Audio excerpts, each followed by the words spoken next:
Hi, this is Dr. Robert Antolak from thegentledentist.com. 586-247-3500 is our phone number. We are the Gentle Dentist, but we also help provide a number of different procedures in our office which help enhance people's lives in the oral cavity, in the mouth, smiling, and just overall health. That's what we focus on. And one thing, I had a patient, I have a couple of patients who have a condition that's been diagnosed as trigeminal neuralgia. Trigeminal neuralgia, or it's called Tic Douloureux, is it's a neurological issue that comes up, and it's about 12 out of 100,000 people are diagnosed every year, new cases.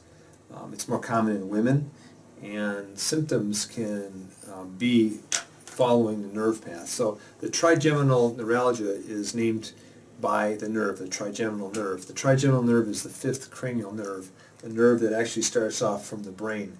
And that nerve, there's a trigeminal meaning there's three, tri meaning three, and so there's three branches of it. One that comes near your eye, the occipital right here, then there's a maxillary branch, and then there's called the mandibular branch. So there's three parts here that take place, even like on the skull. If we looked at that, it's definitely contained within the inner part of the skull.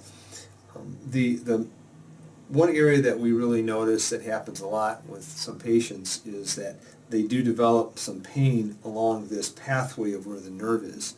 They can develop it in any one of the branches of the trigeminal nerve, and but probably the most common area is in the lower jaw, where pain is developed.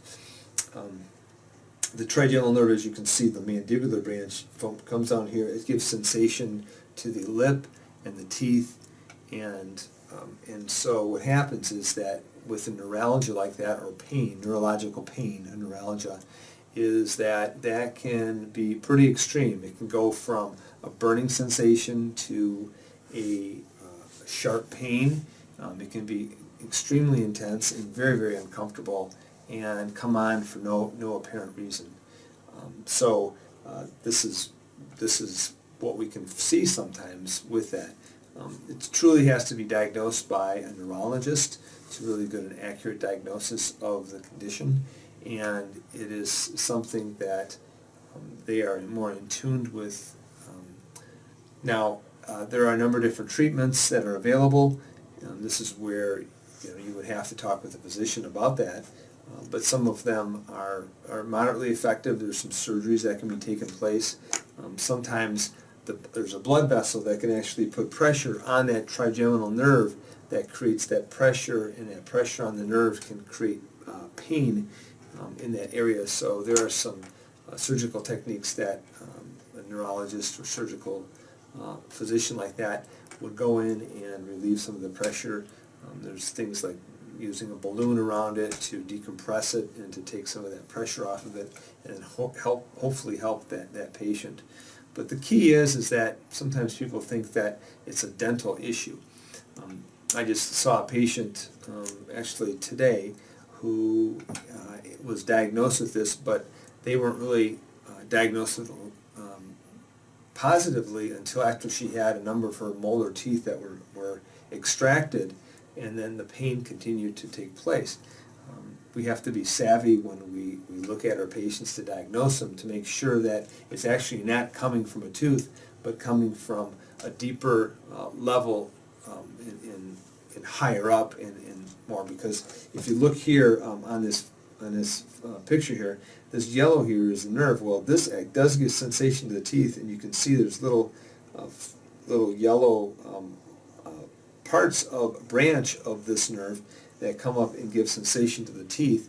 Well, it can mimic a lot of times toothache. Well, if there's really nothing wrong with the tooth and it's mimicking the toothache, then that obviously has to raise a red flag as far as the dentist who's treating you, so that they know the difference between some condition, a neurological issue like trigeminal neuralgia, or if it's actually of dental origin. We only have one opportunity to make the right diagnosis, so it's important. Also, history is very important when doing a diagnosis. And truly, the people who are in control of this is the neurologist and the physician side. Sometimes we can, as far as treatment goes, dental-wise, we can make a bite guard for them, so if they find that they're stressing out their teeth or grinding their teeth or anything like that, it can reduce some of the pressure off of that nerve. But unfortunately, this is something that has affected people, and they definitely know that it's there. And the problem is that the pain can be so intense that it really cripples them. So if there's any questions about that, you can feel free to call us or make an appointment with us to just kind of take a look and go over maybe what symptoms are taking place, and then the proper referral if it's necessary, and go from there. So if you do like to have this information, we'd love to have you come in. Our office number is 586-247-3500. Thank you, and have a blessed day.